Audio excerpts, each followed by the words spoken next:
Hey guys, welcome back to Adlib Talk, and today I'm going to be reviewing Portrait of a Lady on Fire. Set in 1760 France, Marianne, a painter, is commissioned to paint a wedding portrait for Heloise, who is a young woman who used to live in a convent.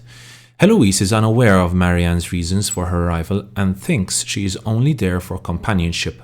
On her part, Marianne secretly observes Heloise and paints her at night. Slowly but surely, the two of them start to develop intimate feelings. Assez? Je ne sais pas.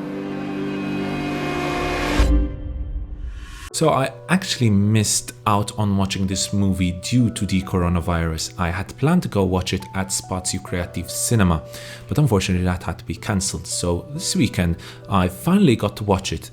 This is going to be a different review due to a number of reasons. Now, let's, as always, start off with the positives. And positive number one is the director, who is Céline Sciamma. Now, her past works speak for herself, right? Being 17, Girlhood, Tomboy, they have all been critically praised, and it is clear she's a very talented director. Now, this film is focused on the female gaze, as she herself explained in one of her interviews. It has a very feminine way of looking at what is going on. Indeed, barely any men are shown throughout the whole movie. Now, I also love how the story of Heloise and Marianne are linked with the ancient legend of Orpheus and Eurydice. I liked that link very much, and it made a lot of sense in the context of the story. Now, cinematography is beautiful in this movie. These are some of the best scenes I have seen this year, and I especially love the style taken, with certain scenes appearing as portraits and certain scenes appearing as landscapes. I really like that style, and I really like the fact that there was very little editing done to the filming. Each scene is spectacularly colorful. It shows they use a special 8K camera to truly capture the colors, and it is beautiful. The scenes could have been ripped off the screen and stuck straight onto a neoclassical painting, and they would not look out of place. Props to Claire Mathon for her work here. The actors were also fantastic, and I was especially impressed by Adèle Haenel, who was Heloise, whose character is tragic yet intriguing. Noémie Merlant is also very good. Two mesmerizing performances. There is real tension between the two and a chemistry I haven't felt for a very long time.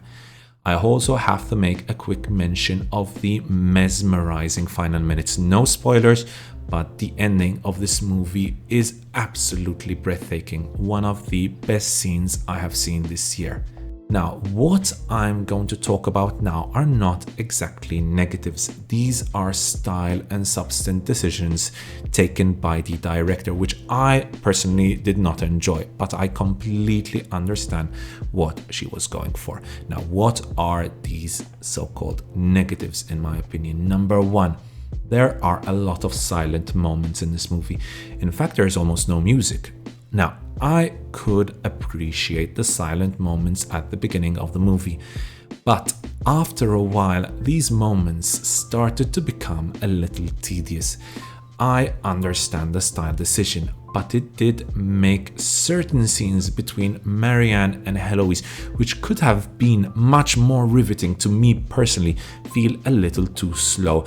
And instead of increasing the tension, which I believe was the whole reason for the silent moments, instead they reduced that tension. For me personally, I have to repeat, these are decisions taken by the director, and I'm sure 9 out of 10 critics will have enjoyed these moments. I personally did not.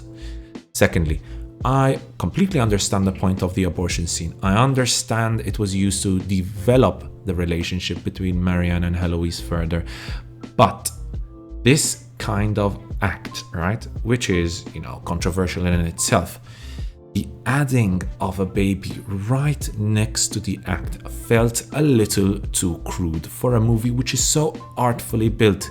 Yes, this is a feminist movie, there are no questions about that.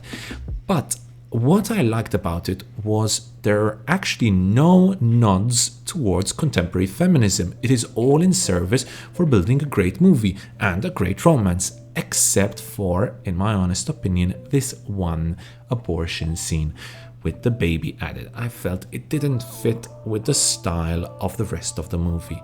Now, for all that I loved about this movie, the beautiful scenery, the fantastic acting, the mesmerizing ending, and so on, ultimately, I have to be honest, I felt a little bored during the movie. Now, this might be a it's not you, it's me moment for me as a layman critic, but ultimately, I have to tell you what I thought. And I would be lying if I said I truly enjoyed this movie, because I did not. And honestly, I would not want to watch it again. This is a movie that did not speak to me personally. I could not empathize with the characters. And to be perfectly honest, that's completely fine, because not every movie has to be made for me. This one clearly wasn't. And all in all, as a movie, this one was very polarizing for me personally. I enjoyed the beauty, I could appreciate it, I enjoyed the acting, I enjoyed the direction, I enjoyed the cinematography. But at the end of the day, I did not enjoy the movie as a whole. It felt a little too slow for me. But I understand many people will fall in love with it and probably consider it one of the best movies of the past year. So please do watch it. Please give it a go. I have to give you my rating, and my rating for this movie, considering all I have discussed, is a 3.5 out of 5 with a massive asterisk there. Thank you for watching this review. Please let me know what you think about this movie in the comment section below. Please leave a like if you enjoyed this review, and even if you disagree with me, I hope you understand the reasoning for why I did not completely enjoy this movie. Thank you guys so much, and I'll see you guys next time.